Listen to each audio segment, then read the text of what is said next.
How to fix Messenger sound not working. Hey everybody, in this video, I'll show you how to fix Messenger sound not working. To start this tutorial, open and locate your application store in your mobile device. Once you are here, wait for the application store to finish loading. Now, you will need to go to the search bar. You can do this by clicking on the magnifying icon. And then in here, use the search bar and locate Messenger. Just type in Messenger and hit enter.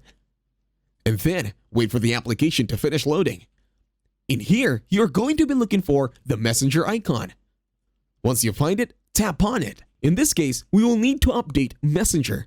So, click on the update button this time. Once you click on update, you will know it's already up to date when the button says open instead. Now, close your application store. In here, open your settings application in your mobile device. Once you're here, scroll down. And then look for General. Once you find General with the gear icon, tap on it. And then scroll down. In here, you're going to be looking for iPhone storage. Once you do that, you can either scroll down or use the magnifying icon search bar once again to search for Messenger. In this case, I'll try scrolling down to see if I can find it. Once you locate Messenger, tap on it. In here, you will need to offload Messenger.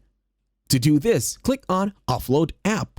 And that's it. Thank you very much for watching. Please leave a like, share, and subscribe to the channel, and hopefully you got some value in this one. And as always, I'll see you in the next one.